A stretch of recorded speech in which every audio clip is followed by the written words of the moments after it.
In a town, preparations for Christmas were in full swing. The streets buzzed with the sound of laughter, the sparkle of colorful decorations, and the chatter of young girls planning how to outshine one another for the festivities. Among them were three distinct groups of girls, each with their own ideas of what Christmas should mean. The first group was known for their extravagant ways. These girls believed that Christmas was all about appearances.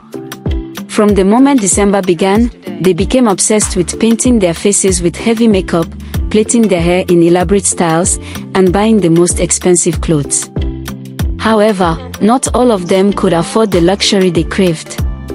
Some of these girls resorted to stealing shoes and clothes from the market, hoping no one would catch them.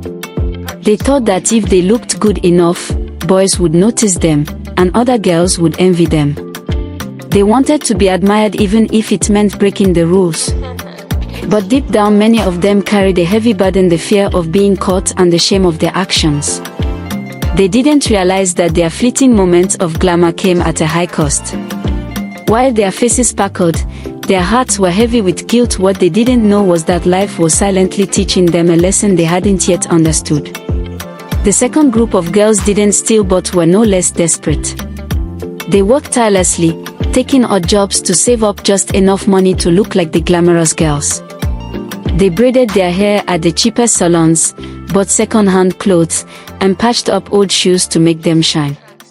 They envied the girls who stole and wished they had the courage to do the same, but fear held them back. These girls didn't think much about tomorrow. To them, Christmas was their moment to shine. They wanted to impress boys, not realizing that true respect doesn't come from appearances. They believed that if they looked good for just one day, it would make all their struggles worthwhile.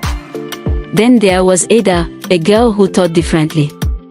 Ada was quiet and thoughtful, always observing the world around her.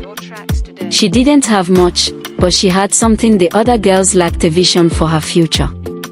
Ada's boyfriend had given her a small sum of money for Christmas, and while other girls rushed to spend theirs on makeup, hair extensions, and flashy clothes, Ada had a different plan. She wanted to save her money to buy a small piece of land. While others laughed and danced, Ada stayed home, studying and planning her future. Her dreams were far bigger than Christmas decorations and shiny shoes. As the festive season approached, people noticed Ada's choices were: haven't you plaited your hair? Some girls mocked. Are you too poor to buy new clothes? They teased, but Ada didn't let their words bother her. She smiled and replied, "Life is not about today, it's about building a tomorrow where I won't have to struggle." On Christmas morning, the town was alive with celebration. The glamorous girls strutted through the streets, showing off their expensive clothes and glittering makeup. The hustlers joined in, hoping to blend in and be admired.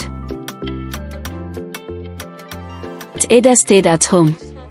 She opened her books, determined to learn something new, even on Christmas Day. As the day went on, whispers spread through the town. One of the glamorous girls had been caught stealing shoes at the market.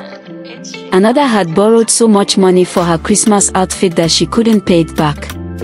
The hustlers realized that all their hard work had gone into one day of impressing others, leaving them with nothing. Meanwhile, Ada sat peacefully at home, her heart full of hope. She knew that while others were chasing temporary happiness, she was building a future that would bring her lasting. Months later, the results of Ada's hard work. She had saved enough money to buy a small piece of land, just as she had planned. Her studies paid off, and she earned a scholarship to further her education. The same girls who had mocked her began to admire her. "How did you do it, Ada?" they asked. "While we were busy painting our faces, you were painting a picture of your future." Ada smiled and replied, "Life is not about how you look today but what you build for tomorrow. Christmas is just one day, but your future is every day. If you want a life of joy and freedom, you must think wisely and work hard for it." The story of Ada and the other girls became a lesson for the entire town. Young girls began to understand that beauty fades, but wisdom and hard work last forever. They learned that stealing or borrowing recklessly only brings shame and regret, while saving and planning brings pride and peace. Ada's story inspired them to think about their own lives. They began to ask themselves, do I want to impress people for one day or build a future that will impress the world?